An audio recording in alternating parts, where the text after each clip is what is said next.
ಓಂ ಶಂಕರಂ ಶಂಕರಾಚಾರ್ಯಂ ಕೇಶವಂ ಬಾದರಾಯಣಂ ಸೂತ್ರಭಾಷ್ಯಕೃತೌ ವಂದೇ ಭಗವಂತೌ ಪುನಃ ಪುನಃ ಭಗವಂತೌ ಪುನಃ ಪುನಃ. ಶ್ರೀಮಚ್ಛಂಕರ ಭಗವತ್ಪಾದಾಚಾರ್ಯರ, ಜಗದ್ಗುರು ಸಿದ್ಧಾರೂಢ ಮಹಾಸ್ವಾಮಿಗಳವರ, ಜಗದ್ಗುರು ಭಾರತೀ ಅಪ್ಪಾಜಿಯವರ ಪವಿತ್ರ ಚರಣಾರವಿಂದದಲ್ಲಿ ಅನಂತ ಕೋಟಿ ಶಿರಸಾಷ್ಟಾಂಗ ಪ್ರಣಾಮವನ್ನು ಸಲ್ಲಿಸುತ್ತೇನೆ. ಶ್ರವಣಾಪೇಕ್ಷ ತಮ್ಮೆಲ್ಲರಿಗೂ ಅನೇಕ ಶರಣಾರ್ಥಿಗಳು. ವಿವೇಕ ಚೂಡಾಮಣಿ 535ನೇ ಶ್ಲೋಕ. ನ ಖಿದ್ಯತೆ ನೋ ವಿಷಯೈಃ ಪ್ರಮೋದತೆ ನ ಸಜ್ಜತೆ ನಾಪಿ ವಿರಜ್ಯತೆ ಚ ಸ್ವಸ್ಮಿನ್ ಸದಾ ಕ್ರೀಡತಿ ನಂದತೆ ಸ್ವಯಂ ನಿರಂತರಾನಂದರಸೇನ ತೃಪ್ತಃ. ಆಚಾರ್ಯರು ಈ ಶ್ಲೋಕದಲ್ಲಿ ಒಬ್ಬ ಜೀವನ್ಮುಕ್ತನಾಗಿರ್ತಕ್ಕಂಥ ಮಹಾಪುರುಷ ಈ ಲೋಕದಲ್ಲಿ ನಮಗೆ ಹೇಗೆ ಕಂಡು ಬರ್ತಾ ಇದ್ದಾನೆ ಎನ್ನುವಂಥ ವಿಚಾರವನ್ನು ಇಲ್ಲಿ ಉಪದೇಶ ಮಾಡ್ತಾ ಇದ್ದಾರೆ. ನ ಖಿದ್ಯತೆ ನೋ ವಿಷಯೈಃ ಪ್ರಮೋದತೆ. ನ ಖಿದ್ಯತೆ ಅಂತಂದರೆ ಅವನಿಗೆ ಯಾವುದೇ ವಿಧವಾಗಿರತಕ್ಕಂಥ ದುಃಖಗಳ ಅನುಭವ ಅನ್ನುವಂಥದ್ದಾಗೋದಿಲ್ಲ. ಅವನು ಯಾವತ್ತೂ ದುಃಖಿಸುವುದಿಲ್ಲ ಅಂತ ಹೇಳ್ತಾರೆ. ಶರೀರಕ್ಕೆ ಯಾವುದೇ ರೋಗಾದಿಗಳು ಬರಲಿ ಅಥವಾ ತನ್ನಲ್ಲಿರ್ತಕ್ಕಂಥ ಯಾವುದೇ ವಿಷಯ ಅನ್ನುವಂಥದ್ದು ಬಿಟ್ಟು ಹೋಗಲಿ, ಅದನ್ನು ಕುರಿತು ಅವನು ದುಃಖವನ್ನು ಮಾಡ್ತಾನೇನು ಅಂತಂದರೆ ಇಲ್ಲ. ಯಾಕಂದರೆ ಈ ದೇಹಾದಿಗಳು ತಾನಲ್ಲ ಅಂತ ದೇಹಕ್ಕೆ ಸಾಕ್ಷಿಯಾಗಿರ್ತಾ ಇದ್ದಾನೆ. ಶರೀರಕ್ಕೆ ಏನಾದರೂ ರೋಗಗಳು ಬಂದರೂ ಕೂಡ ಇದು ನನಗಿಲ್ಲ, ಇದು ಶರೀರಕ್ಕದ, ಶರೀರ ಅದು ಅನುಭವಿಸಿಕೊಂಡು ಹೋಗ್ತದೆ. ಶರೀರಕ್ಕಾಗತಕ್ಕಂಥ ಎಲ್ಲ ವಿಕಾರಗಳನ್ನು ಅವನು ಸಾಕ್ಷಿಯಾಗಿ ನೋಡ್ತಾ ಇರ್ತಾನೆ. ಅವನು ಸಂಸಾರದೊಳಗೆ ಎಷ್ಟೇ ಸಂಪತ್ತು ಬರಲಿ ಅಥವಾ ಬರದೇ ಇರಲಿ, ಅದಕ್ಕಾಗಿ ಅವನು ಹೋಯ್ತಲ್ಲ ಅಂತ ಅದ್ರ ಬಗ್ಗೆ ಅವನು ದುಃಖ ಪಡಕ್ಕೆ ಹೋಗೋದಿಲ್ಲ.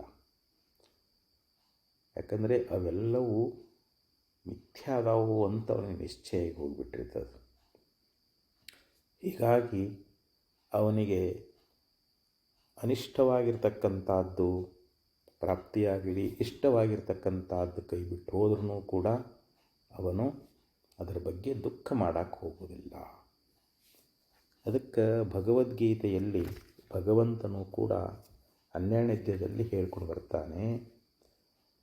ಯೋ ನ ವೃಷ್ಯತಿ ನ ದ್ವೇಷ್ಟಿ ನ ಶೋಚತಿ ನ ಕಾಂಕ್ಷತಿ ಶುಭಾಶುಭ ಪರಿತ್ಯಾಗಿ ಭಕ್ತಿಮಾನ್ ಯಃ ಸ ಮೇ ಪ್ರಿಯಃ. ಯೋ ನ ವೃಷ್ಯತಿ, ಯಾವುದಾದರೂ ಒಳ್ಳೆಯದು ಇಷ್ಟವಾಗಿರ್ತಕ್ಕಂಥದ್ದು ತನಗೆ ಪ್ರಾಪ್ತಿಯಾದಾಗ ಅದರ ಬಗ್ಗೆ ಅವನು ಸಂತೋಷ ಪಡೋದಿಲ್ಲ. ಇದೆಲ್ಲ ನನಗೆ ಬಂತಲ್ಲ, ಇಷ್ಟು ಸಂಪತ್ತು ಬಂತು, ಇಷ್ಟು ಭೋಗಭಾಗ್ಯಗಳು ಬಂದು, ನನಗಿಂಥದ್ದೊಂದು ಕೀರ್ತಿ ಬಂತು ಅಂಥೇಳಿ ಅವನು ಸಂತೋಷ ಪಡಕ್ಕೆ ಹೋಗೋದಿಲ್ಲ. ಒಳ್ಳೆಯದಕ್ಕೆ ಅವನು ಸಂತೋಷ ಪಡೋದಿಲ್ಲ. ನ ದ್ವೇಷ್ಟಿ, ಕೆಟ್ಟದ್ದೇನಾದರೂ ಆದರೆ ಅದರ ಬಗ್ಗೆ ಅವನು ದುಃಖ ಪಡ್ತಾನೇನು ಅಂತಂದರೆ ಇಲ್ಲ. ಕೆಟ್ಟದ್ದಕ್ಕೆ ಅವನು ವಿಷಾದ ಪಡಕ್ಕೆ ಹೋಗೋದಿಲ್ಲ. ಅಯ್ಯೋ ಈ ಕೆಟ್ಟದ್ದಾಯ್ತಲ್ಲ, ಇಂಥದ್ದು ಅನರ್ಥ ಆಯ್ತಲ್ಲ, ಇಷ್ಟೊಂದು ಹಾನಿ ಆಯ್ತಲ್ಲ ಅಂಥೇಳಿ ಅದರ ಬಗ್ಗೆ ಅವನು ವಿಷಾದ ಪಡಕ್ಕೂ ಹೋಗಂಗಿಲ್ಲ. ನ ದ್ವೇಷ್ಟಿ ನ ಶೋಚತಿ ನ ಕಾಂಕ್ಷತಿ, ತನಗೆ ಬರಬೇಕಾಗಿರ್ತಕ್ಕಂಥ ವಸ್ತು ದೊರಕಲಿಲ್ವಲ್ಲ ಅಂಥೇಳಿ ಅದರ ಬಗ್ಗೆ ಅವನು ದುಃಖ ಮಾಡಕ್ಕೂ ಹೋಗಂಗಿಲ್ಲ. ನ ಶೋಚತಿ, ಅವನು ಯಾವತ್ತೂ ದುಃಖಿಸಲಾರ. ಆ ಬಳಿಕ ನಕಾಂಕ್ಷತಿ, ಮತ್ತೊಂದು ಏನಾದರೂ ಪಡ್ಕೊಳ್ಬೇಕನ್ನುವಂಥ ಒಂದು ಅಪೇಕ್ಷೆ ಅನ್ನುವಂಥದ್ದು ಅವನಲ್ಲಿ ಮೂಡ್ತದೇನು ಅಂತಂದರೆ ಇಲ್ಲ. ಮತ್ತೊಂದು ಬೇಕನ್ನುವಂಥದ್ದನ್ನು ಅವನು ಬಯಸಲಿಕ್ಕೆ ಹೋಗೋದಿಲ್ಲ ಅಂತ ಹೇಳ್ತಾರೆ. ಶುಭಾಶುಭ ಪರಿತ್ಯಾಗಿ, ಇಲ್ಲಿ ಶುಭ ಅಂದರೆ ಇಷ್ಟವಾಗಿರತಕ್ಕಂಥದ್ದು ಮತ್ತು ಅನಿಷ್ಟವಾಗಿರ್ತಕ್ಕಂಥದ್ದು, ಇವೆರಡರಿಂದಲೂ ಕೂಡ ಅವನು ದೂರ ಆಗಿರ್ತಾನೆ. ಅವೆರಡು ಇಷ್ಟ ಅನಿಷ್ಟಗಳನ್ನು ಅವನು ತ್ಯಾಗ ಮಾಡಿಬಿಟ್ಟಿರ್ತಾನೆ.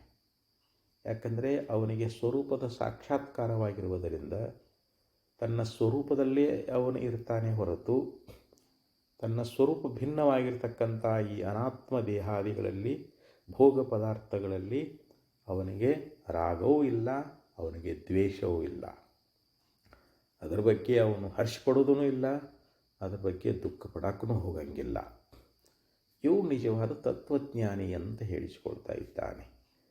ಅದಕ್ಕೆ ದುಃಖೇಶು ಅನುದ್ವಿಗ್ನ ಮನಃ ಸುಖೇಶು ವಿಗತ ಸ್ಪೃಹ ವೀತರಾಗ ಭಯಕ್ರೋಧ ಸ್ಥಿತದಿರ್ಮುನಿರುಚ್ಯತೆ ಅಂತ ಸ್ಥಿತಪ್ರಜ್ಞ ಲಕ್ಷಣವನ್ನು ಹೇಳುವಾಗ ಅಲ್ಲಿ ಭಗವಂತ 2ನೇ ಅಧ್ಯಾಯದಲ್ಲಿ ಉಪದೇಶ ಮಾಡ್ಕೊಂಡು ಬರ್ತಾ ಇದ್ದಾನೆ. ದುಃಖೇಶು ಅನುದ್ವಿಗ್ನ ಮನಃ, ಅವನಿಗೆ ಎಷ್ಟೇ ದುಃಖಗಳ ಪ್ರಾಪ್ತಿಯಾಗ್ಯಾವಂದ್ರೂ ಕೂಡ, ಅವನಿಗೆ ಮೈ ಮೇಲೆ ಬಟ್ಟೆ ಇಲ್ಲದೆ ಇರಬಹುದು, ಅಥವಾ ಅವನಿಗೆ ಶಾರೀರಿಕವಾಗಿರತಕ್ಕಂಥ ಯಾವುದೇ ರೋಗ ರುಜಿನಗಳಿರಬಹುದು, ಅಥವಾ ಅವನಿಗೆ ಅನೇಕ ರೀತಿಯಾಗಿರ್ತಕ್ಕಂಥ ದುಃಖಗಳು ಬಂದಾವಂದ್ರೂ ಕೂಡ ಅದರಿಂದ ಅವನ ಮನಸ್ಸು ಉದ್ವಿಗ್ನ ಆಗಂಗಿಲ್ಲ. ಸುಖೇಶು ವಿಗತ ಸ್ಪೃಹ, ಅವನಿಗೆ ಸಾಕಷ್ಟು ಸನ್ಮಾನಾದಿಗಳು, ಸಾಕಷ್ಟು ಧನಪ್ರಾಪ್ತಿ, ಅವನಿಗೇನಾದರೂ ದೊರಕೈತಿ ಅಂತಂದ್ರೂ ಕೂಡ ಅದ್ರ ಬಗ್ಗೆ ಅವನು ಸುಖೇಶು ವಿಗತ ಸ್ಪೃಹ ಭಾಳ ಹರ್ಷಪಡಂಗೆ, ಅವನು ಹಿಗ್ಗಕ್ಕೆ ಹೋಗೋದಿಲ್ಲ. ಇಷ್ಟೆಲ್ಲ ನನಗೆ ಮಾನ ಮರ್ಯಾದೆ ಸಂಪತ್ತು ಎಲ್ಲ ಪ್ರಾಪ್ತಿ ಆಯ್ತಲ್ಲ ಅಂಥೇಳಿ ಅವನು ಹರ್ಷಪಡುವುದಿಲ್ಲ. ಅದ್ರ ಬಗ್ಗೆ ಅವನು ಏನಂತಂದರೆ ಅವನಿಗೆ ಅದ್ರ ಬಗ್ಗೆ ಭಾಳ ಸಂತೋಷ ಅಥವಾ ಇದನ್ನುವಂಥದ್ದು ಆಗೋದಿಲ್ಲ ಅಂತ. ವೀತರಾಗ ಭಯಕ್ರೋಧ ಅಂದರೆ ಅವನಿಗೆ ರಾಗ ಆಗಲಿ, ಭಯ ಆಗಲಿ, ಸಿಟ್ಟಾಗಲಿ ಇವೆಲ್ಲ ಹೊರಟು ಹೋಗಿಬಿಟ್ಟಿರ್ತಾವೆ. ಇಂಥವನೇ ಇಲ್ಲಿ ಸ್ಥಿತಪ್ರಜ್ಞ ಜೀವನ್ಮುಕ್ತ ಅಂತ ಕರೆಸಿಕೊಳ್ತಾನೆ ಅಂಥೇಳಿ ಭಗವಂತ ಅಲ್ಲಿ ಹೇಳಿದಂತೆ ಇಲ್ಲಿಯೂ ಕೂಡ ಏನು ಹೇಳಿದರು, ಶುಭಾಶುಭ ಪರಿತ್ಯಾಗಿ ಭಕ್ತಿಮಾನ್ಯ ಸಮೇ ಪ್ರಿಯ ಅಂತ ಹೇಳಿದರು. ಇಂಥ ನಿಜವಾದ ಭಕ್ತನೇ ನನಗೆ ಅತ್ಯಂತ ಪ್ರಿಯನಾಗಿದ್ದಾನೆ ಅಂತ ಭಗವಂತ ಅಲ್ಲಿ ಹೇಳ್ಕೊಂಡು ಬಂದಾನ. ಹಾಗೆ ಇಲ್ಲಿ ಆಚಾರ್ಯ ಹೇಳಿದರು, ನ ಖಿದ್ಯತೆ ವಿಷಯೈಹಿ, ವಿಷಯಗಳಿಂದ ಅವು ವಿಷಯಗಳಕ್ಕಂದು ವಿಯೋಗ ಆಗ್ತಾವೆ. ಇವತ್ತು ಅವನು ಗೃಹಸ್ಥನಾಗಿದ್ದ ಅಂದರೆ ಹೆಂಡತಿ ಹೋದಳು ಅಂತ ತಿಳ್ಕೊಡ್ರಿ, ಹೆಂಡತಿ ತೀರ್ಕೊಂಡ್ಳು ಅಂತಂದರೆ ಅದರ ಬಗ್ಗೆ ಅವನಿಗೆ ವಿಷಾದ ಅನ್ನುವಂಥದ್ದಾಗೋದಿಲ್ಲ. ಮಗ ತೀರ್ಕೊಂಡ ಅಂತಂದರೆ ಅದ್ರ ಬಗ್ಗೆ ಅವನು ದುಃಖವನ್ನು ಪಡುವುದಿಲ್ಲ. ಒಂದು ಸಲ ಒಬ್ಬ ರೈತ, ಅವನು ಮಹಾನ್ ಜ್ಞಾನಿಯಾಗಿದ್ದ, ಅವನಿಗೆ ಒಬ್ಬ ಮಗ ಹುಟ್ಟಿದ್ದ. 7-8 ವರ್ಷ ಅವನಿಗೆ. ತಾಯಿ ಬಹಳ ವಾತ್ಸಲ್ಯದಿಂದ ಮಮತೆಯಿಂದ ಆ ಮಗುವಿನನ್ನು ಬೆಳೆಸಿದ್ದು. 8ನೇ ವರ್ಷಕ್ಕೆ ಬಂದಾಗ ಅವನಿಗೆ ವಿಪರೀತವಾಗಿರ್ತಕ್ಕಂಥ ಒಂದು ಜ್ವರ ಅನ್ನುವಂಥದ್ದು ಬಂತು. ಕಾಯಿಲೆಯಿಂದ ಬಹಳ ಬಳಲಿಕ್ಕೆ ಹತ್ತಿದ. ಇವ ರೈತ ತನ್ನ ಹೊಲದ ಕೆಲಸವನ್ನು ಮಾಡ್ತಿದ್ದ. ಅದಕ್ಕೆ ಎಷ್ಟೇ ಉಪಚಾರ ಮಾಡಿದ್ರೂ ಕೂಡ ಆ ಮಗು ಅನ್ನುವಂಥದ್ದು ಬದುಕಲಿಲ್ಲ, ಸತ್ತು ಹೋಗ್ಬಿಡ್ತು. ಆವಾಗ ಇವನು ಹೊಲದಲ್ಲಿ ಕೆಲಸ ಮಾಡ್ತಿದ್ನಲ್ಲ, ಇವನಿಗೆ ವಿಷಯ ತಿಳಿಯಿತು. ಕರ್ಯಾಕೆ ಬಂದರು, ಯಾರೋ ಬಂದು ಹೇಳಿದರು, ನಿಮ್ಮ ಮಗ ತೀರ್ಕೊಂಡಿದ್ದಾನೆ, ಬರಬೇಕು ಅಂತ ಹೇಳಿ. ಆವಾಗ ಬರ್ತಾ ಇದ್ದಾನೆ. ಹೆಂಡತಿ ಭಾಳ ಅಳ್ತಾ ಇದ್ದಾಳೆ, ಭಾಳ ದುಃಖ ಪಡ್ತಾ ಇದ್ದಾಳೆ, ಭಾಳ ಕಣ್ಣೀರು ಹೋಗ್ತಾ ಇದೆ. ಆದರೆ ಇವನು ಬಂದು ಸುಮ್ಮನೆ ಕೂತ್ಕೊಂಡ್ಬಿಟ್ಟ. ಆವಾಗ ಆಕೆಗೆ ಭಾಳ ಮನಸ್ಸಿಗೆ ವ್ಯಥೆ ಆಯಿತು. ಅಲ್ಲ, ಇದ್ದೊಬ್ಬ ಮಗನನ್ನು ನಾವು ಕಳ್ಕೊಂಡೀವಿ, ಇರೋ ಒಬ್ಬನೇ ಮಗ, ಎಷ್ಟು ಪ್ರೀತಿಯಿಂದ ನಾವು ಬೆಳೆಸಿದ್ದೀವಿ, ಮಗ ಹೋದನಲ್ಲ ಅಂಥೇಳಿ ಇವ್ರಿಗೆ ಸ್ವಲ್ಪನೂ ದುಃಖ ಆಗ್ತಾ ಇಲ್ವಲ್ಲ, ಈ ಮಗುವನ್ನು ನೋಡಿ ಇವರು ಅಳ್ತಾ ಇಲ್ವಲ್ಲ ಅಂತ ಆಕೆಗೆ ತಡ್ಕೊಳ್ಳಾರ್ದೆ ಕೇಳಿಬಿಟ್ಲಿ, ಏನು ರೀ ನೀವು ಸ್ವಲ್ಪ ಆದರೂ ಹೃದಯ, ನಿಮ್ಮ ಮನಸ್ಸು ಐತಿ ಇಲ್ಲೋ, ಮಗ ಅನ್ನುವಂಥ ಮಮಕಾರ ಐತಿಲ್ಲೋ, ಅಲ್ಲ ಇದ್ದ ಮಗ ತೀರಿ ಹೋಗಿದ್ದಾನ, ಸ್ವಲ್ಪ ಇದ್ರ ಬಗ್ಗೆ ನಿಮಗೆ ದುಃಖ ಪಡ್ತಾ ಇಲ್ವಲ್ಲ ಅಂತಂದಾಗ ಆವಾಗ ತನ್ನ ಹೆಂಡತಿ ಹೇಳಿದಂತ, ನಿನ್ನೆ ಒಂದು ಕನಸು ಬಿದ್ದಿತ್ತು ರಾತ್ರಿ. ಕನಸಿನೊಳಗೆ ನನಗೆ ಸುಂದರವಾದ ಸಂಸಾರ, ನನಗೆ 8 ಜನ ಮಕ್ಕಳಾಗಿದ್ದರು. ಬೆಳಗ್ಗೆ ಎಚ್ಚರಾದ ಬಳಿಕ ಆ 8 ಜನ ಮಕ್ಕಳಿಲ್ಲ, ಹೆಂಡತಿನೂ ಇಲ್ಲ. ಆ 8 ಮಕ್ಕಳು ಕಳ್ಕೊಂಡಿದ್ದಕ್ಕೆ ಅಳಲ್ಯೋ ಅಥವಾ ಈ ಮಗನ ಕಳ್ಕೊಂಡಿದ್ದಕ್ಕೆ ದುಃಖ ಮಾಡಲಿಯೋ ಅಂತ ಕೇಳಿದಂತ. ಅಂದರೆ ಅವನು ನಿಜವಾಗಿಯೂ ಆತ್ಮಜ್ಞಾನಿಯಾಗಿದ್ದ. ಆ ಮಗ ಹೋದಲ್ಲ ಅಂಥೇಳಿ ಅವನಿಗೆ ದುಃಖ ಅನ್ನುವಂಥದ್ದಿಲ್ಲ. ಸಂಪತ್ತು ಹೋಯಿತು ಅಂಥೇಳಿ ದುಃಖ ಮಾಡುವುದಿಲ್ಲ.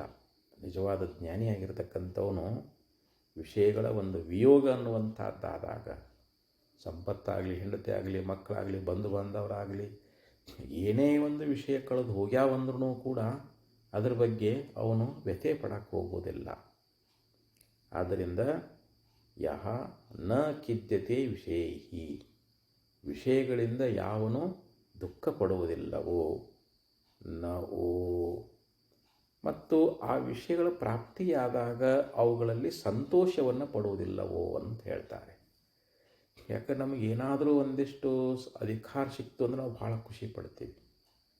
ಏನಾದರೂ ಸಂಪತ್ತು ದೊರಕ್ತು ಅಂತಂದ್ರೆ ಭಾಳ ಸಂತೋಷ ಪಡ್ತೀವಿ. ಏನೋ ಒಂದಿಷ್ಟು ಹೊಲ ತೊಗೊಂಡೀವಿ ಅಥವಾ ಮನೆ ಕಟ್ಟಿಸಿದ್ದೀವಿ, ಮಕ್ಕಳ ಮದುವೆ ಮಾಡಿದ್ದೀವಿ, ಇಂಥ ಸಂಸಾರಲ್ಲಿ ಏನಾದರೂ ಮಾಡಿದಾಗ ನಮಗೆ ಭಾಳ ಸಂತೋಷ ಆಗ್ತದೆ. ಅಯ್ಯೋ ಇದೆಲ್ಲ ಆಯ್ತಲ್ಲ ಅಂತೇಳಿ, ಇದೆಲ್ಲ ನನಗೆ ದೊರಕ್ತಲ್ಲ ಅಂಥೇಳಿ ನಾವು ಸಂತೋಷ ಪಡ್ತೀವಿ. ಆದರೆ ಜ್ಞಾನಿ ಮಾತ್ರ ಅವನಿಗೆಷ್ಟೇ ಭೋಗಗಳ ಪ್ರಾಪ್ತಿಯಾಗಲಿ, ಇಷ್ಟವಾಗಿರ್ತಕ್ಕಂಥ ವಸ್ತುಗಳ ಪ್ರಾಪ್ತಿ ಆಗ್ಯಾವಂದ್ರೂ ಕೂಡ ಅವನದ್ರ ಬಗ್ಗೆ ಸಂತೋಷ ಪಡಕ್ಕೆ ಹೋಗೋದಿಲ್ಲ. ಆದ್ದರಿಂದ ನ ಖಿದ್ಯತೆ, ನಾವು ಅಂದರೆ ಸಂತೋಷ ಪಡೋದಿಲ್ಲ. ನ ಸಜ್ಜತೆ, ಮತ್ತು ಆ ವಿಷಯಗಳಲ್ಲಿ ಅವನು ಆಸಕ್ತನಾಗುವುದಿಲ್ಲ ಅಂತ ಹೇಳ್ತಾರೆ. ಈಗ ಜ್ಞಾನಿ ಪುರುಷ ಹೆಂಗೆ ವಿಷಯಗಳಲ್ಲಿ ಅವನು ಬಹಳ ಆಸಕ್ತಿಯನ್ನು ಪಡಿತಾ ಇದ್ದಾನೆ, ಅವುಗಳಲ್ಲಿ ಅನುರಾಗ ಅನ್ನುವಂಥದ್ದು ಉಂಟಾಗ್ತದೆ. ಈ ಬಾಹ್ಯ ಪ್ರಪಂಚದೊಳಗೆ ಒಂದು ಅಧಿಕಾರ ಅಥವಾ ಹೆಂಡತಿ, ಮಕ್ಕಳು, ಸಂಪತ್ತು, ಭೋಗ, ಭಾಗ್ಯ ಏನದವಲ್ಲ, ಅವುಗಳಲ್ಲಿ ಅದಕ್ಕೆ ಧ್ಯಾಯತೋ ವಿಷಯಾನ್ ಪುಂಸಃ ಸಂಗಸ್ತೇಷು ಉಪಜಾಯತೆ ಸಂಗಾ ಸಂಜಾಯತೆ ಕಾಮಃ ಅಂತ ಭಗವದ್ಗೀತೆಯಲ್ಲಿ ಭಗವಂತ ಹೇಳ್ತಾನೆ. ವಿಷಯಗಳ ಒಂದು ಸಂಘದಿಂದ ಅವುಗಳಲ್ಲಿ ಅವನಿಗೆ ಆಸಕ್ತಿ ಅನ್ನುವಂಥದ್ದಾಗ್ತದೆ. ಇದು ಸುಖ ಅಂತ ತಿಳ್ಕೊಳ್ತಾ ಇದ್ದಾನೆ. ಹಂಗೆ ಇವನಿಗೆ ಪ್ರಪಂಚದ ಭೋಗ ಪದಾರ್ಥಗಳಲ್ಲಿ ಈ ತತ್ವಜ್ಞಾನಿಗೆ ಅದರ ಮೇಲೆ ಆಸಕ್ತಿ ಅನ್ನುವಂಥದ್ದಾಗ್ತದೇನೋ ಅಂತಂದ್ರೆ ಇಲ್ಲ. ನ ಅಪಿ ವಿರಜ್ಯತೆ ಚ, ಮತ್ತು ಅದರಲ್ಲಿ ವಿರಕ್ತನಾಗುವುದೂ ಕೂಡ ಇಲ್ಲ. ವಿಷಯಗಳಲ್ಲಿ ಇವನು ತ್ಯಾಗ ಮಾಡಪ್ಪ, ಇವೆಲ್ಲ ದುಃಖದವು ಅಂಥೇಳಿ ತ್ಯಾಗ ಮಾಡುವಂಥ ಭಾವನೆ ಬರ್ತೇನೆ ಇಲ್ಲ. ಅವನು ಉದಾಸೀನವಾಗಿರ್ತಾನೆ. ಯಾವುದು ಬಂದರೂ ಬಂತ, ಹೋದರೂ ಹೋಯ್ತಾ, ಇದು ದುಃಖ ಕೊಡ್ತದೆ, ಇದು ತ್ಯಾಗ ಮಾಡಬೇಕು ಅನ್ನೋದಿಲ್ಲ. ಅಲ್ಲಿ ಆ ತ್ಯಾಗ ಆಗಲಿ ರಾಗ ಆಗಲಿ ಎರಡೂ ಇರಂಗಿಲ್ಲ ಅವನಲ್ಲಿ. ಅದರ ಬಗ್ಗೆ ಆಸಕ್ತಿನೂ ವಹಿಸೋದಿಲ್ಲ. ನ ಸಜ್ಜತೆ ನ ವಿರಜ್ಯತೆ, ಅವನಿಗೆ ಅದರ ಆಸಕ್ತಿನೂ ಇಲ್ಲ, ಅದ್ರ ಬಗ್ಗೆ ತ್ಯಾಗ ಮಾಡಬೇಕು ಅನ್ನುವಂಥ ಇದೂ ಇಲ್ಲ. ಯಾಕಂದರೆ ಅವನ ಮನಸ್ಸನ್ನುವಂಥದ್ದು ನಿರಾಕಾರವಾಗಿರತಕ್ಕಂಥ ಆತ್ಮದಲ್ಲಿಯೇ ಅದು ಮಗ್ನ ಆಗಿಬಿಟ್ಟಿರ್ತದೆ. ತನ್ನಲ್ಲಿಯೇ ತಾನು ಸಂತೋಷವಾಗಿರ್ತಾ ಇದ್ದಾನೆ. ಅದಕ್ಕೆ ವಿರಜ್ಯತೆ ಚ ನಿರಂತರ ಆನಂದರಸೇನ ತೃಪ್ತ, ಅವನು ಯಾವಾಗಲೂ ಆನಂದರಸದಿಂದ ತೃಪ್ತನಾಗಿರ್ತಾನೆ ಅಂತ ಹೇಳಿದರು. ಯಾಕಂದರೆ ಪ್ರಸಾದೇ ಸರ್ವ ದುಃಖಾನಾಂ ಹಾನಿರಶ್ಯೋಪಜಾಯತೆ ಪ್ರಸನ್ನಚೇತಸೋ ಹ್ಯಾಶು ಬುದ್ಧಿ ಪರ್ಯವತಿಷ್ಠತೆ ಅಂಥೇಳಿ 2ನೇ ಅಧ್ಯಾಯದೊಳಗೆ ಭಗವಂತ ಅಲ್ಲಿ ಬಹಳ ಸುಂದರವಾಗಿರ್ತಕ್ಕಂಥ ವಿಚಾರವನ್ನು ಹೇಳ್ತಾ ಇದ್ದಾನೆ. ಅಂದರೆ ಯಾವ ರೀತಿಯಾಗಿರ್ತಕ್ಕಂಥ ಇಲ್ಲಿ ಮನುಷ್ಯ ಸಂತೋಷಗೊಳ್ಬೇಕಾಗಿತ್ತು ಅಂತಂದರೆ, ನಮ್ಮಲ್ಲಿರ್ತಕ್ಕಂಥ ಎಲ್ಲ ದುಃಖ ಅನ್ನುವಂಥದ್ದು ಹೋಗಿ ನಾವು ಕೇವಲ ಸುಖವನ್ನೇ ಹೊಂದಬೇಕಾಗಿತ್ತು ಅಂತಂದರೆ ಮನುಷ್ಯ ಪ್ರಸನ್ನನಾಗಬೇಕು. ಪ್ರಸನ್ನತ್ವ ಎದರಿಂದ ಬರ್ತದೆ?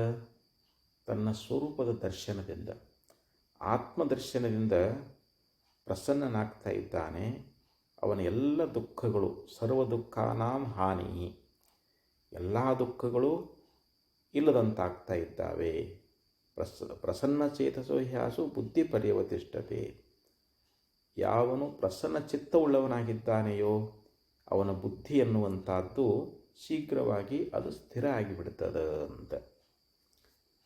ಮತ್ತು ಯಾವನು ಜಿತೇಂದ್ರಿಯನಲ್ಲವೋ ಯಾವನಿಗೆ ಸ್ಥಿರ ಬುದ್ಧಿ ಇರುವುದಿಲ್ಲವೋ ಅವನಿಗೆ ಸ್ಥಿರ ಭಾವನೆಯೂ ಇರಂಗಿಲ್ಲ, ಅವನು ಈ ಲೋಕದಲ್ಲಿ ಶಾಂತಿಯನ್ನು ಪಡೆಯಲಾರ ಅಂಥೇಳಿ ಇಲ್ಲಿ ಯಾವ ಭಗವಂತ ಏನು ಹೇಳಿದ ಅಂತಂದರೆ, ಪ್ರಸಾದೇ ಸರ್ವ ದುಃಖಾನಾಂ ಹಾನಿರಶೋಪಜಾಯತೆ.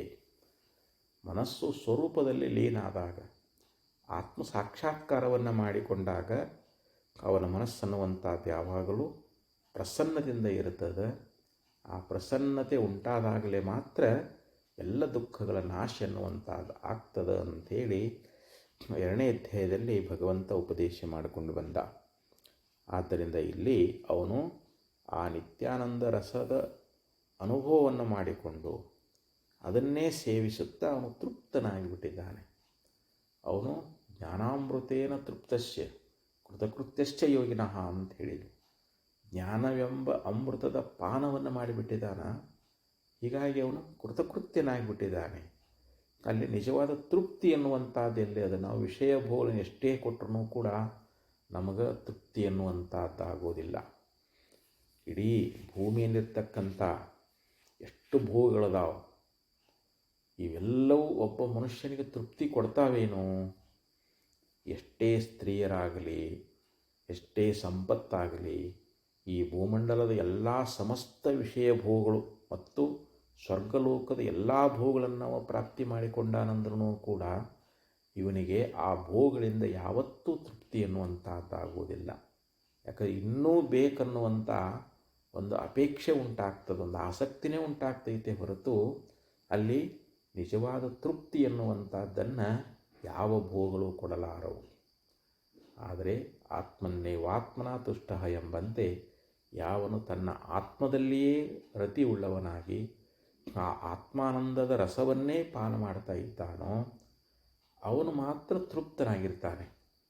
ಅವನಿಗೆ ಇನ್ನೊಂದು ಬೇಕನ್ನುವಂಥ ಅಪೇಕ್ಷೆ ಅನ್ನುವಂಥದ್ದಿಲ್ಲ, ಮತ್ತೊಂದು ಏನಾದರೂ ಬಯಸ್ತಾನೇನು ಅಂತಂದರೆ ಇಲ್ಲ. ಹಿಡಿಯುವ ಮೋಹಕವಿಲ್ಲ, ಬಿಡುವ ಬಾಧಕವಿಲ್ಲ, ಪಡೆಯುವ ಗತಿಯಾಸೆ ಮೊದಲಿಲ್ಲ, ಯೋಗಿಯು ಜಡದೃಶ್ಯಮಿತ್ತೆಯಹುದಾಗಿ ಅಂತೇಳಿ ನಿರ್ಮಿಸುವವರು ಹೇಳುವಂತೆ ಅವನಿಗೆ ಮೋಹವನ್ನು ಉಂಟು ಮಾಡ್ತಕ್ಕಂಥ ಯಾವ ವಸ್ತು ಈ ಪ್ರಪಂಚದೊಳಗಿಲ್ಲ. ಯಾವುದಾದ್ರೂ ಬಿಡಬೇಕು ಅಂಥೇಳಿ ಅವನಿಗೆ ಬಾಧೆಯನ್ನು ಉಂಟು ಮಾಡುವಂಥದ್ದು ಏನಾದರೂ ಐತಿ ಅಂತಂದರೆ ಬಾಧಕ ವಸ್ತುನೂ ಕೂಡ ಅವನಿಗೆ ಯಾವುದೂ ಇಲ್ಲ. ಪಡೆಯುವ ಗತಿಯಾಸೆ ಮೊದಲಿಲ್ಲ. ಇನ್ನೊಂದು ಯಾವುದೋ ಸ್ವರ್ಗಲೋಕದ ಭೋಗ, ಅಲ್ಲಿ ಸ್ವರ್ಗಲೋಕದೊಳಗೆ ರಂಭಾ, ಊರ್ವಶಿ, ತಿಲೋತ್ತಮೆ ಮತ್ತು ಕಾಮಧೇನು, ಕಲ್ಪವೃಕ್ಷ, ಐರಾವತ ಮೊದಲಾದ ಎಷ್ಟೇ ಭೋಗಗಳದಾವಂದ್ರೂ ಕೂಡ ಅದನ್ನು ಪಡ್ಕೊಳ್ಬೇಕು, ಅದನ್ನು ಅನುಭವಿಸ್ಬೇಕು ಅನ್ನುವಂಥ ಇಚ್ಛಾ ಆ ಜ್ಞಾನಿಗಿರ್ತದೇನೋ ಅಂತಂದ್ರೆ ಇಲ್ಲ. ಅದಕ್ಕಿಲ್ಲಿ ಹೇಳಿದರು, ಅವನು ಕೇವಲ ನಿತ್ಯವಾಗಿರತಕ್ಕಂಥ ಆನಂದ ಯಾವುದು? ಅದು ಆತ್ಮಾನಂದ, ಅದು ಬ್ರಹ್ಮಾನಂದ. ಆ ಆನಂದ ರಸದಿಂದ ಸದಾ ತೃಪ್ತನಾಗಿರ್ತಾ ಇದ್ದಾನೆ. ಹೆಂಗೆ ಮೃಷ್ಟಾನ್ನ ಭೋಜನವನ್ನು ಮಾಡಿರ್ತಕ್ಕಂಥ ವ್ಯಕ್ತಿ ಸಂತೃಪ್ತನಾಗ್ತಾ ಇದ್ದಾನೋ, ಓ ಭಾಳ ಹಸಿವಾಗಿತ್ತಪ್ಪ, ಇವತ್ತು ಒಳ್ಳೆಯ ಮೃಷ್ಟಾನ್ನ ಭೋಜನ ಸಿಕ್ತು ಅಂತೇಳಿ ಹೆಂಗೆ ತೃಪ್ತಿಯನ್ನು ಪಡೀತಾ ಇದ್ದಾನೋ, ಹಾಗೆ ಇಲ್ಲಿ ಕೇವಲ ನಿತ್ಯ ಆನಂದದ ರಸದ ಅನುಭೂತಿಯನ್ನು ಮಾಡಿರ್ತಕ್ಕಂಥ ಪುರುಷ ಇಲ್ಲಿ ಕೇವಲ ಆನಂದವನ್ನೇ ಹೊಂದ್ತಾ ಇದ್ದಾನೆ, ತೃಪ್ತನಾಗಿರ್ತಾ ಇದ್ದಾನೆ. ಮತ್ತು ಅವನು ತೃಪ್ತಃ ಸದಾ ಸ್ವಯಂ ತಸ್ವಸ್ಮಿನ್ ಕ್ರೀಡತಿ ನಂದತಿ. ನೋಡಿರಿ, ಅವನು ಯಾವಾಗಲೂ ತನ್ನ ಯಾವ ಸ್ವರೂಪದೊಳಗನ ತನ್ನಲ್ಲಿಯೇ ತಾನು ಕ್ರೀಡಿಸ್ತಾ ಇದ್ದಾನೆ. ಅದಕ್ಕೆ ಆತ್ಮಕ್ರೀಡ, ಆತ್ಮನಲ್ಲಿಯೇ ಕ್ರೀಡಿಸ್ತಾ ಇದ್ದಾನೆ, ತನ್ನೊಳಗೆ ತಾನು ಕ್ರೀಡಿಸ್ತಾ ಇದ್ದಾನೆ. ಆತ್ಮರತಿ, ಆತ್ಮಾನಂದ, ಲಾಸ್ಟ್ ಹೇಳ್ತಾರೆ ಆತ್ಮಾನಂದ, ತನ್ನ ಆನಂದವನ್ನೇ ಪಡಿತಾ ಇದ್ದಾನೆ. ಹಾಗೆ ಇಲ್ಲಿ ನಂದತಿ ಅಂದ್ರೇನು? ಅವನು ಸದಾ ತನ್ನೊಳಗನ ತಾನು ಆನಂದ ಪಡ್ತಾ ಇದ್ದಾನೆ ಅಂತ. ಇಲ್ಲಿ ಜೀವನ್ಮುಕ್ತ ಒಬ್ಬ ತತ್ವಜ್ಞಾನಿ, ಆ ಒಬ್ಬ ಸತ್ಪುರುಷನಾಗಿರ್ತಕ್ಕಂಥವನು ತನ್ನೊಳಗೆ ತಾನು ಆನಂದ ಪಡ್ತಾನ, ತನ್ನೊಳಗೆ ತಾನು ಕ್ರೀಡೆಯನ್ನು ಮಾಡ್ತಾ ಇದ್ದಾನೆ. ಯಾಕಂದರೆ ತನ್ನ ಬಿಟ್ಟು ಇನ್ನೊಂದು ಏನಿಲ್ಲ, ತನ್ನ ಬಿಟ್ಟು ಇನ್ನೊಂದು ಏನಾದರೂ ಈ ಜಗತ್ತಿನೊಳಗೆ ಅದೇನು ಅಂತಂದರೆ ಇಲ್ಲ. ಈ ದೇಹಾದಿಗಳೆಲ್ಲವೂ ಈ ನಾಮರೂಪದ ಕಾರ್ಯಗಳಾಗಿರುವುದರಿಂದ ಮಾಯನೇ ಮಿಥ್ಯ, ಆ ಮಾಯನೇ ಸುಳ್ಳಂದ ಮೇಲೆ ಮಾಯಾ ಕಾರ್ಯವಾಗಿರ್ತಕ್ಕಂಥ ಈ ದೇಹಾದಿ ಪ್ರಪಂಚ ಇದು ಸತ್ಯ ಅದೇನು ಅಂತಂದರೆ ಇದು ಇಲ್ಲ, ಇದು ಮಿಥ್ಯ ಅದ ಅಂಥೇಳಿ ಅವನಿಗೆ ಸಂಪೂರ್ಣ ನಿಶ್ಚಯ ಆಗಿ ಹೋಗಿಬಿಟ್ಟದ. ತನ್ನೊಳಗೆ ತಾನು ಇರ್ತಾ ಇದ್ದಾನೆ, ತನ್ನೊಳಗನ ತಾನು ಆನಂದವನ್ನು ಅನುಭವ ಮಾಡ್ತಾ ಇದ್ದಾನೆ ಅಂಥೇಳಿ ಈ ಶ್ಲೋಕದಲ್ಲಿ ಆಚಾರ್ಯರು ಬಹಳ ಸುಂದರವಾದ ವಿಚಾರವನ್ನು ನಮಗೆ ಉಪದೇಶ ಮಾಡಿಕೊಂಡು ಬರುವಂಥವರಾಗ್ತಾ ಇದ್ದಾರೆ. ಮತ್ತು ಮುಂದಿನ ಯಾವ ಶ್ಲೋಕದಲ್ಲಿ ಉಪದೇಶ ಮಾಡ್ತಾ ಇದ್ದಾರೆ, ಕ್ಷುಧಾಂ ದೇಹ ವ್ಯಥಾಂ ತ್ಯಕ್ತ್ವಾ ಬಾಲಕ್ರೀಡತಿ ವಸ್ತುನಿ ತಥೈವ ವಿದ್ವಾನ್ ರಮತೆ ನಿರ್ಮಮೋ ನಿರಹಂ ಸುಖೀ. ನೋಡಿ, ಈ ಶ್ಲೋಕದಲ್ಲಿಯೂ ಕೂಡ ಅದೇ ವಿಚಾರವನ್ನು ಮುಂದುವರಿಸ್ತಾ ಬ್ರಹ್ಮಜ್ಞಾನಿ ಈ ಲೋಕದಲ್ಲಿ ಯಾವ ರೀತಿಯಾಗಿ ಅವನು ಆನಂದವಾಗಿರ್ತಾನೆ ಅನ್ನೋದ್ರ ಬಗ್ಗೆ ಹೇಳ್ತಾ ಇದ್ದಾರೆ. ಕ್ಷುಧಾಂ ದೇಹ ವ್ಯಥಾಂ ತ್ಯಕ್ತ್ವಾ ಬಾಲಕ್ರೀಡತಿ ವಸ್ತುನಿ. ಬಾಲಃ ಅಂದರೆ ಇಲ್ಲಿ ಬಾಲಕನಾಗಿರತಕ್ಕಂಥವನು, ಒಬ್ಬ ಸಣ್ಣ ಬಾಲಕ ಅದಾನ, 2 ವರ್ಷ 3 ವರ್ಷದ ಬಾಲಕ ಅದಾನ ಅಂತ ತಿಳ್ಕೊಳ್ರಿ. ಆ ಬಾಲಕನಾಗಿರತಕ್ಕಂಥವನು ಕ್ಷುಧಾಂ ದೇಹ ವ್ಯಥಾಂ, ಅವನಿಗೆ ಹಸಿವೆ ಆಗೈತಿ ಮತ್ತು ಶರೀರದ ಒಂದು ಆಯಾಸ ಅನ್ನುವಂಥದ್ದಾಗ್ಯದ. ಆ ಒಂದು ಹಸಿವೆಯನ್ನಾಗಲಿ ಶರೀರದ ಬಳಲಿಕೆಯನ್ನಾಗಲಿ ಆ ಆಯಾಸದ ಒಂದು ದುಃಖ ಅನ್ನುವಂಥದ್ದೇನಾದ ಅದನ್ನು ಬಿಟ್ಟು, ತ್ಯಕ್ತ ಅಂದರೆ ಅದು ಬಿಟ್ಟು, ವಸ್ತುನಿ ಕ್ರೀಡತಿ, ಅವನಿಗೆ ಆಟ ಆಡಲಿಕ್ಕೆ ಆ ತಾಯಿಯಾಗಿರ್ತಕ್ಕಂಥವಳು ಅನೇಕ ವಸ್ತುಗಳನ್ನು ಕೊಟ್ಟಿದ್ದಾಳೆ. ಆಟ ಆಡೋಕ್ಕೆ ಭಾಳ ವಸ್ತುಗಳನ್ನು ಕೊಟ್ಟಿದ್ದಾಳೆ. ಆ ಮಗು ಆ ಆಟ ಆಡೋದ್ರಲ್ಲೇ ಮಗ್ನಾಗಿಬಿಟ್ಟದು. ಆ ವಸ್ತುವಿನಲ್ಲಿಯೇ ಅದು ಮೈ ಮರೆತು ಬಿಟ್ಟದು. ಅದು ಹಸಿವನ್ನು ಮರ್ತದ, ಆ ಶರೀರದ ಆಯಾಸ ದುಃಖವನ್ನು ಕೂಡ ಮರ್ತದ. ಮರೆತು ಯಾವ ರೀತಿಯಾಗಿ ತನ್ನ ಆಟದ ವಸ್ತುವಿನೊಂದಿಗೆ ಆ ಮಗು ಮಗ್ನಾಗಿ ಹೋಗಿಬಿಟ್ಟದೋ, ಆ ವಸ್ತುವಿನ ಹೆಂಗೆ ಆಟ ಆಡಲಿಕ್ಕತ್ತದೋ ದೃಷ್ಟಾಂತ ಕೊಟ್ಟರು ಅವರು. ಮಗು ಯಾವ ರೀತಿಯಾಗಿ ತಾಯಿ ತಂದೆಗಳು ಕೊಟ್ಟಿರ್ತಕ್ಕಂಥ ಯಾವ ಆಟಿಕೆ ಸಾಮಾನುಗಳಲ್ಲಿ ಆಟ ಆಡ್ಕೊಂತ ಹೆಂಗದು ತನ್ನ ಆನಂದದೊಳಗೆ ತಾನು ಹೇಗಿದೆಯೋ, ಅದಕ್ಕೆಷ್ಟೇ ಹಸಿವಾಗಲಿ, ಎಷ್ಟೇ ಶರೀರಕ್ಕೆ ಒಂದು ಯಾಕೆ ಆಟ ಆಡಿ ಆಡಿ ಎಷ್ಟೇ ಶರೀರಕ್ಕೆ ಬಳಲಿಕೆ, ಎಷ್ಟೇ ಅದಕ್ಕೆ ವ್ಯಥೆ ದುಃಖ ಬಂದದಂದ್ರೂ ಕೂಡ ಅದನ್ನೆಲ್ಲ ಮರೆತು ಆ ಆಟದ ಸಾಮಾನುಗಳೊಂದಿಗೆ ಯಾವ ರೀತಿಯಾಗಿ ಮಗು ಅನ್ನುವಂಥದ್ದು ಎಲ್ಲವನ್ನು ಮರೆತು ಆಟದ ವಸ್ತುಗಳಿಂದ ಹೆಂಗೆ ಆಟ ಆಡ್ತಾ ಇದೆಯೋ ಹಾಗೆ ತಥೈವ ವಿದ್ವಾನ್ ರಮತೆ ನಿರ್ಮಮೋ ನಿರಹಂ ಸುಖೀ. ಹಾಗೆ ಇಲ್ಲಿ ವಿದ್ವಾಂಸನಾಗಿರ್ತಕ್ಕಂಥವನು ಬ್ರಹ್ಮಜ್ಞಾನಿ.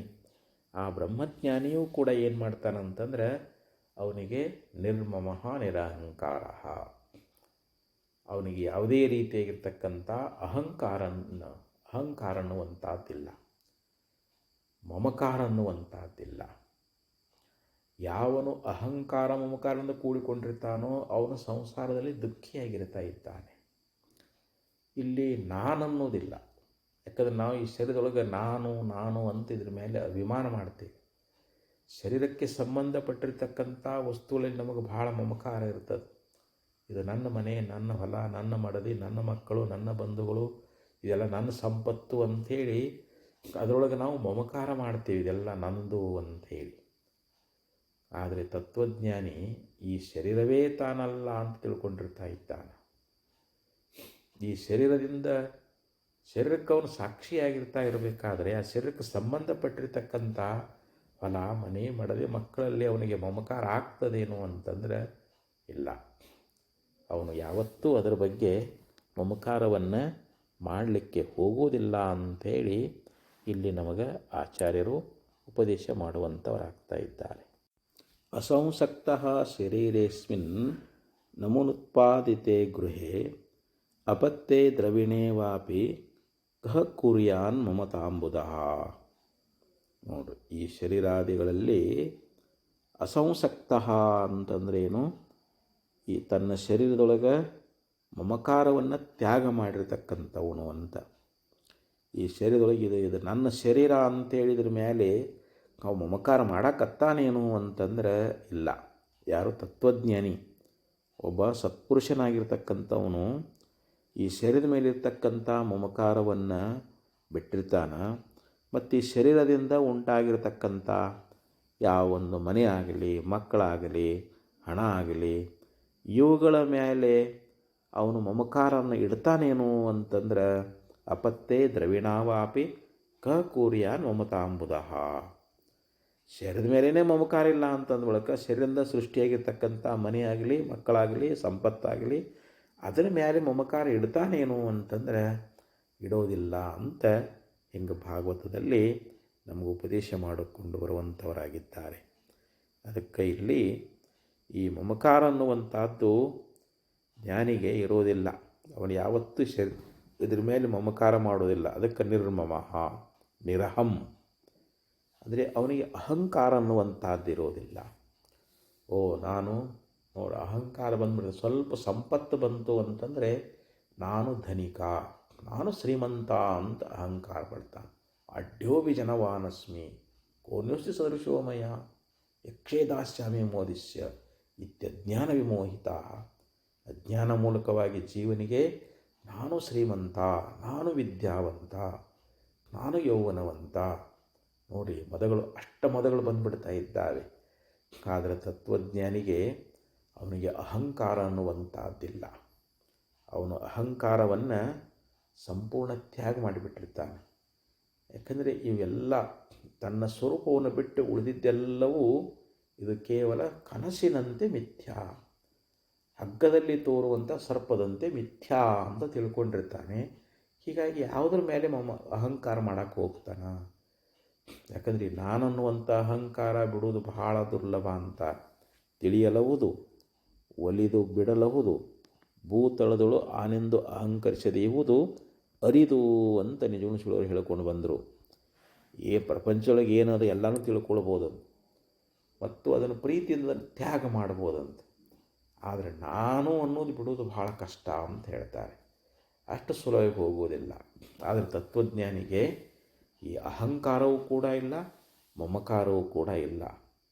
ಅದಕ್ಕೆ ಭಗವದ್ಗೀತೆಯಲ್ಲಿ ಅದ್ವೇಷ್ಟ ಸರ್ವಭೂತಾನಾಂ ಮೈತ್ರಕರುಣ ಏವಚ ನಿರ್ಮಮೋ ನಿರಹಂಕಾರ ಸಮದುಃಖ ಸುಖಕ್ಷಮಿ. ನೋಡಿ ಅಲ್ಲಿ ನಿರ್ಮಮ ನಿರಹಂಕಾರ. ತತ್ವಜ್ಞಾನಿಗೆ ಅಲ್ಲಿ ಅಹಂಕಾರ ಆಗಲಿ ಮಮಕಾರ ಆಗಲಿ ಯಾವುದೂ ಇರೋದಿಲ್ಲ ಅನ್ನುವಂಥ ಮಾತನ್ನು ಅಲ್ಲಿಯೂ ಕೂಡ ಉಪದೇಶ ಮಾಡಿಕೊಂಡು ಬಂದಾರೆ. ಆದ್ದರಿಂದ ಇಲ್ಲಿ ಅವು ಅಹಂಕಾರ ಮಮಕಾರಗಳು ಜೀವನಿಗೆ 2 ವಿಷದ ಹಲ್ಲಿದ್ದಂಗೆ. ಸರ್ಪಕ್ಕೆ 2 ವಿಷದ ಹಲ್ಲಿದ್ದು ಅಂತಂದರೆ ಆ ಸರ್ಪ ಕಚ್ಚಿದಾಗ ಅದರಿಂದ ಮನುಷ್ಯ ಮರಣವನ್ನು ಹೊಂದ್ತಾ ಇದ್ದಾನೆ. ಹಂಗೆ ಅಹಂಕಾರ ಮಮಕಾರಗಳು ನಮ್ಮ ಶರೀರದೊಳಗಿದ್ದು ಅಂತಂದರೆ ಇವು ಮತ್ತು ಭವಕ್ಕೆ ಬೀಜ, ಮುಂದೆ ಹುಟ್ಟಾಕಿ ಇವು ಬೀಜ ರೂಪವಾಗಿ ಆಗ್ತಾವೆ. ಅದಕ್ಕೆ ಇಲ್ಲಿ ಅಹಂಕಾರ ಮಮಕಾರವನ್ನು ತ್ಯಾಗ ಮಾಡಿದವನೇ ಮಾತ್ರ ಇಲ್ಲಿ ಮುಕ್ತಿಯನ್ನು ಪಡೆಯುವಂಥವನಾಗ್ತಾ ಇದ್ದಾನೆ.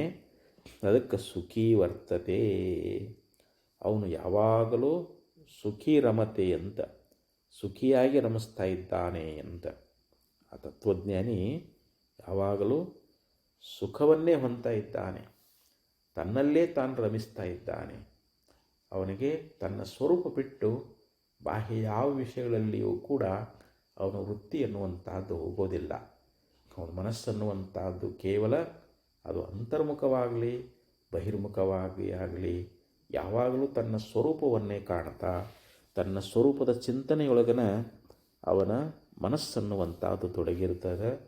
ಹೀಗಾಗಿ ಅವನಿಗೆ ಈ ದೇಹಾದಿಗಳಿಗೆ ಸಂಬಂಧಪಟ್ಟಿರ್ತಕ್ಕಂಥ ಅಥವಾ ಈ ದೇಹಕ್ಕೆ ವ್ಯತಿರಿಕ್ತವಾಗಿರ್ತಕ್ಕಂಥ ಯಾವ ವಿಷಯಾದಿಗಳಲ್ಲಿ ಅವನಿಗೆ ಆಸಕ್ತಿ ಅನ್ನುವಂಥದ್ದು ಉಂಟಾಗದೆ, ಅವುಗಳನ್ನು ಮೋಹಿಸದೆ ತನ್ನ ಸಂಪೂರ್ಣ ಮನಸ್ಸು ತನ್ನ ಬುದ್ಧಿವೃತ್ತಿಯನ್ನು ಕೇವಲ ತನ್ನ ಸ್ವರೂಪದೊಳಗೆ ಆ ಪ್ರತ್ಯೇಕಾತ್ಮ ಸ್ವರೂಪದಲ್ಲಿಯೇ ಸಂಪೂರ್ಣವಾಗಿ ಅವನು ಲಯ ಮಾಡಿರುವುದರಿಂದ ತತ್ವಜ್ಞಾನಿ ಅವನು ಆನಂದವಾಗಿರ್ತಾ ಇದ್ದಾನೆ. ಅದಕ್ಕೆ ಯಾವಾಗಲೂ ಸುಖಿಯಾಗಿರ್ತಾ ಇದ್ದಾನೆ. ಅವನಿಗೆ ದುಃಖದ ಲವಲೇಶವೂ ಕೂಡ ಇಲ್ಲ. ತನ್ನ ಆತ್ಮನಲ್ಲಿ ಯಾವಾಗ ರಮಿಸ್ತಾ ಇರ್ತಾನ ಅಂತ. ಹೇಗೆ ಅಜ್ಞಾನಿ ಪುರುಷ ತನ್ನ ಸ್ತ್ರೀಯಲ್ಲಿ ಹೆಂಗೆ ರಮಿಸ್ತಾ ಇದ್ದಾನೋ ಹಾಗೆ ಇಲ್ಲಿ ತತ್ವಜ್ಞಾನಿ ತನ್ನ ಆತ್ಮನಲ್ಲಿಯೇ ಇವನು ರಮಿಸ್ತಾ ಇದ್ದಾನೆ. ಅದಕ್ಕೆ ಇಲ್ಲಿ ಅನೇಕ ಶ್ರುತಿಗಳಾಗಲಿ ನಮ್ಮ ಸ್ಮೃತಿಗಳಾಗಲಿ ತತ್ವಜ್ಞಾನಿಗೆ ಈ ಬಾಹ್ಯ ಪ್ರಪಂಚದಲ್ಲಿ ಅವನಿಗೆ ಆಸಕ್ತಿ ಅನ್ನುವಂಥದ್ದಿಲ್ಲದೆ ತನ್ನ ಸ್ವರೂಪದಲ್ಲಿಯೇ ಯಾವಾಗಲೂ ಅವನ ತನ್ನ ಚಿತ್ತವೃತ್ತಿ ಎನ್ನುವಂಥದ್ದನ್ನು ಅಲ್ಲಿ ಸ್ಥಿರ ಮಾಡಿಕೊಂಡಿರುವುದರಿಂದ ಅವನು ಯಾವಾಗಲೂ ಶಾಂತಿಯನ್ನು ಪಡೀತಾ ಇದ್ದಾನೆ. ಅವನಿಗೆ ಯಾವಾಗಲೂ ಆನಂದ ತೃಪ್ತಿ ಎನ್ನುವಂಥದ್ದು ಇರ್ತದೆ. ಅವನು ಈ ಭವಸಾಗರದಲ್ಲಿ ಪುನಃ ಹುಟ್ಟಲಾರ. ಅವನಿಗೆ ಮತ್ತೆ ಇಲ್ಲಿ ಜನ್ಮರನು ಬರ್ತಾ ಇದ್ದಾವೇನು ಅಂತಂದರೆ ಇಲ್ಲ ಅಂಥೇಳಿ ಇಲ್ಲಿ ಬ್ರಹ್ಮಜ್ಞಾನಿ ಈ ಲೋಕದಲ್ಲಿ ಯಾವ ರೀತಿಯಾಗಿ ತನ್ನೊಳಗೆ ತಾನು ಆನಂದ ಪಡ್ತಾನೆ ಎನ್ನುವಂಥ ವಿಚಾರವನ್ನು ಆ ಬಾಲಕನ ದೃಷ್ಟಾಂತವನ್ನು ಕೊಟ್ಟು ಇಲ್ಲಿ ನಮಗೆ ಉಪದೇಶವನ್ನು ಮಾಡುವಂಥವರಾಗಿದ್ದಾರೆ. ಮತ್ತೆ ಮುಂದಿನ ಶ್ಲೋಕದೊಳಗೆ ಬರುವಂಥ ವಿಚಾರವನ್ನು ಮತ್ತೆ ನಾಳೆ ನೋಡೋಣ ಅಂತ ಹೇಳ್ತಾ ಈ ಎರಡು ನುಡಿಗಳ ಸದ್ಗುಣವನ್ನು ಕಲ್ಪಿಸಿ ವಿರಮಿಸ್ತಾ ಇದ್ದೇನೆ. ಓಂ ತತ್ಸತ್.